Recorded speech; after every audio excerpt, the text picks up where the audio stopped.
আজকে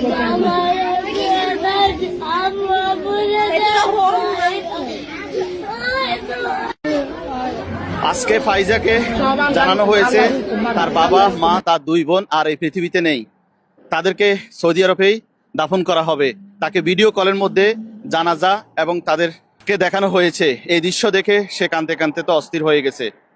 সে অন্তত এটুকু তো বুঝতে পেরেছে, তার 9 বছর বয়স, প্রায় 9-10 বছর, তার বাবা মা যে অ্যাক্সিডেন্ট হয়েছে এই স্মৃতিগুলো তার মনে আছে। সে জানে যে তারা সেখানে হসপিটালে আছে বা তারা ফিরবে, কিন্তু আজ জেনেছে সে তারা আর জীবনে কখনো ফিরবে না। এমনকি তাদের যে কবর, সে কবর যে দূর থেকে দেখবে যে এখানে আমার বাবা আছে, এখানে আমার মা আছে, এখানে আমার 2টা বোন আছে, আজীবনের জন্য এটা বঞ্চিত হয়েছে। এই বঞ্চিতর কারণ কি জানেন? আমাদের বাংলাদেশ সরকার, আমাদের সরকারের দুর্নীতি।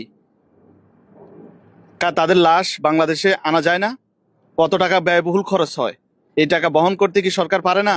আর এই যে সৌদি প্রবাসী মিজান ভাই, সেই মিজান ভাই একজন রেমিটেন্স যোদ্ধা, 17 বছর ধরে, তার দ্বারা কি সরকারের উপকার হয় না? রেমিটেন্স পাঠায় না বাংলাদেশে বৈধভাবে। আমরা প্রবাসীরা শুধু রেমিটেন্স পাঠাবো, কিন্তু আমাদের কোনো মূল্য নেই দিন শেষে। আর ওইদিকে আমাদের ট্যাক্সের টাকায় 3,443 কোটি টাকা খরচ করে 8 জন সরকারি কর্মকর্তা যুক্তরাষ্ট্র যাচ্ছেন, সেখানে তারা এসি কিভাবে অন অফ করা হয় এটা শেখার জন্য। আর অথচ আমরা প্রবাসে মরে গেলে